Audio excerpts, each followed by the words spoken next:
You're on. Today we are live at the Provincial Archives of Alberta at 850, I always say it wrong, 8555 Roper Road in Edmonton. This has got to be one of my favorite spots in the world. So we're going to do a little bit of an interview with Robin Wallace. She's one of the archivists, correct? Yes. Okay. Yeah. I'm just friendly with all of you. I can't remember your titles. And this is the door. First you need to sign in and do some things, and then they'll open the door for us as we go in. But before they do that, come down to the archive this weekend. You'll show them that you've downloaded the app and you will be entered into a prize draw. And here comes the door. So we're gonna go in. Thank you. My favorite spot is the photographs, so that's where we're going first.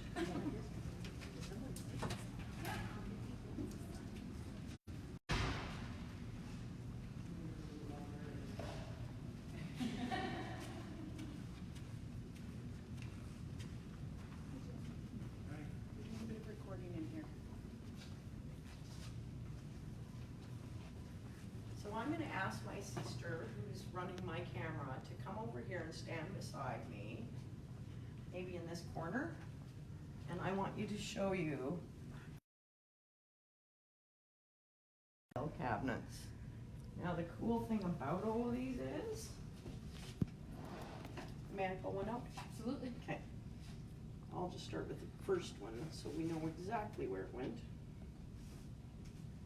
They are all full of archival photographs. And I know from being on Facebook how much people love photographs. They really do well here, and they would look it up by subject. So, for example, if they were interested in buildings in Edmonton, they would look up Edmonton buildings, and they pull open the drawer and they flip through until they find what it is they're looking for. Yeah. The card will give them a bit of a description and what we call a photo number. Okay. And we would go right here. That's for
Books that were made in the 80s, the local history Absolutely. books in the library. Let's go that way. Come down We'll here. just kind of do the circle. Perfect. Do you want me to mention the Henderson directory? Yeah, sure. Well, On the way here, we have our Henderson directories. These are reverse directories for the major city centers of the time. So it starts with Calgary. We move on to Edmonton. We have Lethbridge, Grand Prairie. And in these particular books, you can look a person up by their name or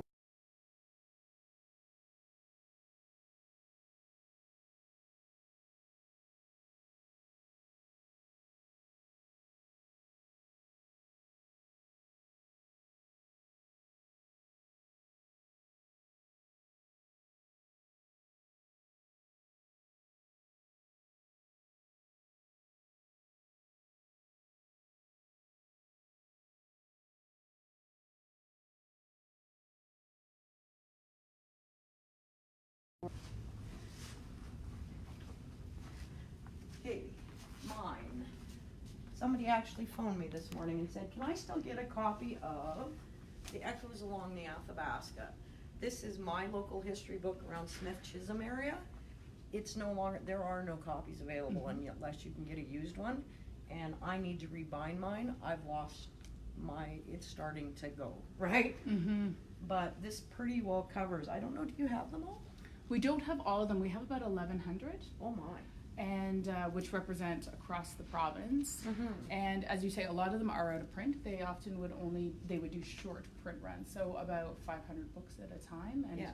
once the prints, like they've sold out, they've just sold out. Yeah. So it's those garage sales and old bookstores that you find them in. Yeah, and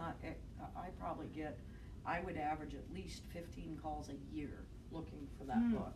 So I have never found a template for them, and I don't know if it was because they were government funded, if there was a copy somewhere, but most communities didn't keep the originals. Oh. So, like, I don't even know where most of the photographs came from in mine.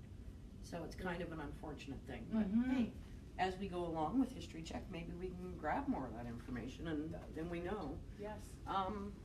We'll go, that one has a jiggy jog. So this room actually has 1, 2, 3, 4, 9 stacks, I think, 8 or 9 stacks of assorted different styles of books. Varying information, lots of different information.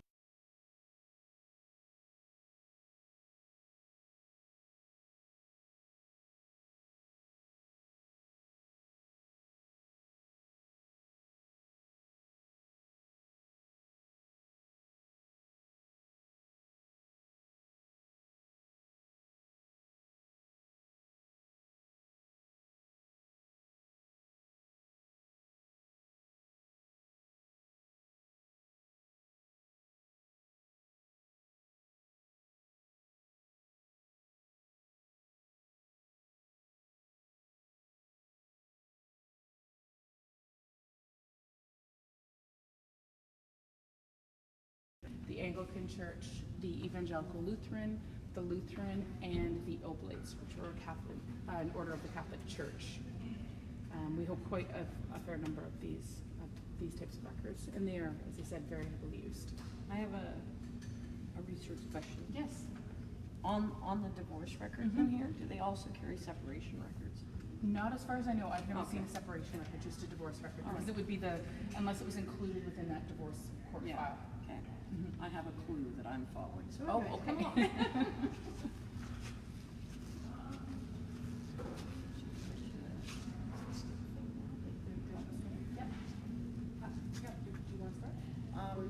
Let's do what's all in here. Okay. Yeah. So this is the microfilm area, and we hold all different types of records here. Some of our more heavily used records would be our land records, so those would be the ones that have the green cards on them. The most commonly used of these types of records would be the homestead records, which would include those early applications when people would apply for land, and that would include all of the improvements they made as well as the affidavits to support their applications. Yeah. We have some federal records, so some passenger lists, some census lists, some newspapers, and maps as well. This is all a self-serve area, so a person would identify with the assistance of a reference archivist what it is that they'd like to access, and then they would come over to one of these microfilm machines. And we have a couple kinds. We have these older, what I call the analog machines. They are microfilm printers. So on these machines, you can view the image. It would come up here on the screen, and then you could print it off. And there is a small fee for that. It's 35 cents a page. Or alternatively, you could bring a USB key, and you could use one of 3 of our digital scanners, and you can insert the USB key in the front of the machine, and you can scan all the documents you like at no charge. And to interject with that, some of the people that watch my page fairly frequently, I recently shared a post about the wing dams on the Lesser Slave River that I had found through these files, and this is how I was able to share that on Facebook from this digital scanner, putting it onto my USB stick. So kind of cool. Yeah, and you can save it, a lot of different ranges of DPI. So, a really common gift that people will give these days is they will, as an anniversary gift, they might find the front page of a newspaper. Oh, cool. Yes, on Yeah. the day that their parents were married 40 years ago, and they'll save it on at a high resolution and get it printed. Yeah. So there's a lot you can do now. Hugely. we're coming up in the world. So are there other books that are of significance along this section that might be worthy of mention? Well, we don't find that these get used as much. These would be the Hansards and some of the statutes. Mm-hmm. And then over here we have the regulations, Mm-hmm. some encyclopedias, and we have just over there by the window a stack of 4 books which are used quite a bit, which include all the place names of Alberta. Mm-hmm. A lot of that information was gathered through archival records. Yeah. We, Which- no, go ahead. We also have over here, across this way, we have some binders that an individual would use once they had what's called an accession number. That's the number that we use to identify the records. It's really similar to a call number on the side of a book. And they would use those binders with the accession number and go through the listing to find what it is exactly they're looking for. And then they'd fill out one of these. It's exactly it. One of these handy yellow, one of these retrieval slips, and our retrieval aid would bring the records from the vaults because we store all of the records in climate-controlled, secure vaults. Yeah. So, cool. Mm-hmm. Put it back. So, now that you've had a tour of the archives, is anybody asking any questions? Do you have anything else to add? I would just like to add that we actually still use for some of our records, you might be able to see over there, a wooden card catalog. So let's head over that way. Sure. And this is where the archive.